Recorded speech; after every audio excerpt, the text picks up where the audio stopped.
अस्सलामुअलैकुम स्टूडेंट्स, आज की इस वीडियो में हम देखेंगे कि हमारे पास जो हम डाटा सिलेक्ट करते हैं उसके अंदर हम अगर नंबर ऑफ़ रोज़ को रिस्ट्रिक्ट करना चाहते हैं या कुछ स्पेसिफिक नंबर ऑफ़ रोज़ को सिलेक्ट करना चाहते हैं तो उसके लिए हम वेयर क्लॉज को कैसे यूज़ करते हैं, कैसे कंडीशन लगाते हैं और हमारे पास रिज़ल्ट किस तरह से रिटर्न होता है।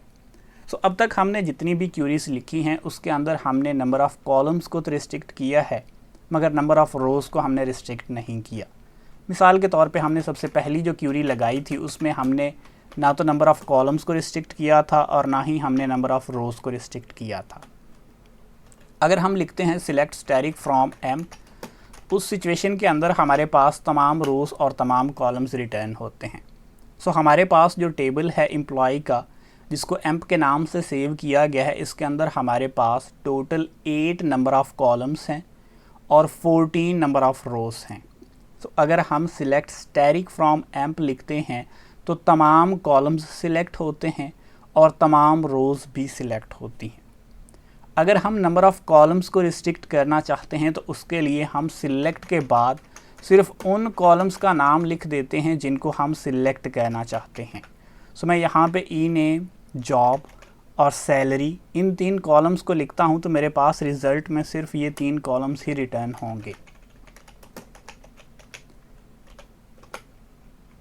लेकिन अभी भी मेरे पास जो नंबर ऑफ़ रोज़ हैं वो 14 ही हैं। अगर मैं नंबर ऑफ़ रोज़ को रिस्ट्रिक्ट करना चाहता हूँ तो मैं सिलेक्ट और फ्रॉम इन दोनों में से किसी क्लॉज़ के अंदर ये काम नहीं कर सकता। उसके लिए हमारे पास अलग से एक क्लॉज़ दिया गया है जिसको वेयर क्लॉज़ कहा जाता है। सिलेक्ट के अंदर हम सिर्फ़ और सिर्फ नंबर ऑफ़ कॉलम्स को रिस्ट्रिक्ट कर सकते हैं कि कितने कॉलम्स हमें रिज़ल्ट में शो होने चाहिए। वेयर क्लॉज़ के अंदर हम रिस्ट्रिक्ट करते हैं कि हमें कितनी रोज़ रिस्ट्रिक्ट करने के बाद शो हों।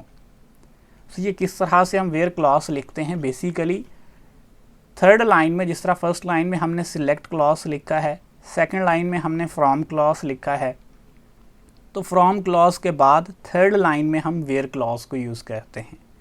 इसको लिखने का तरीका बड़ा ही सिंपल है। हम सबसे पहले वेयर लिखते हैं, वेयर लिखने के बाद हम यहाँ पे कंडीशन लिखते हैं। कंडीशन लिखने का तरीका क्या है कि कंडीशन के अंदर हम कोई ना कोई रिलेशनल ऑपरेटर यूज़ करते हैं। रिलेशनल ऑपरेटर की लेफ़्ट साइड पे हम कोई ना कोई कॉलम लिखते हैं और ये कॉलम जो है वो यहाँ से या इन कॉलम के नेम में से किसी न किसी कॉलम का नेम ही होता है। उसके बाद हमारे पास 6 रिलेशनल ऑपरेटर या कंपैरिजन ऑपरेटर हैं जिनमें लेस देन है, उसके बाद ग्रेटर देन है, लेस देन इक्वल टू है, ग्रेटर देन इक्वल टू है, इक्वल टू है और नॉट इक्वल टू है। ये हमारे पास 6 कंपैरिजन या रिलेशनल ऑपरेटर्स हैं। हम वेयर लिखने के बाद किसी न किसी कॉलम का नेम लिखेंगे। ये 8 कॉलम्स हमारे पास हैं, इनमें से हम किसी न किसी कॉलम का नेम लिखेंगे। उसके बाद हम इन 6 रिलेशनल ऑपरेटर्स में से किसी एक रिलेशनल ऑपरेटर को लिखेंगे और इसको लिखने के बाद राइट साइड पे हम वो वैल्यू लिखेंगे जो हम इस कॉलम में से सर्च करना चाहते हैं। मैं यहाँ पर 1-2 एग्जांपल से आपको मज़ीद एक्सप्लेन कर देता हूँ। मिसाल के तौर पे मैंने यहाँ पे 3 कॉलम सिलेक्ट किए हैं। मेरे पास टोटल 14 रोज़ रिटर्न हुई हैं जो कि टोटल सेव थी डेटाबेस के अंदर। अब मेरे पास यहाँ पर जो सैलरीज़ हैं उसकी डिफरेंट रेंज है। मैं ये चाहता हूँ कि मेरे पास सिर्फ वो एम्प्लॉयज़ की सैलरीज़ रिटर्न हो के आए जिनकी सैलरी $1500 से कम है। तो उसके लिए मुझे वेयर क्लॉज़ यूज़ करना पड़ेगा। मैं कैसा यूज़ करूँगा मैं आपको लिख के बता देता हूँ।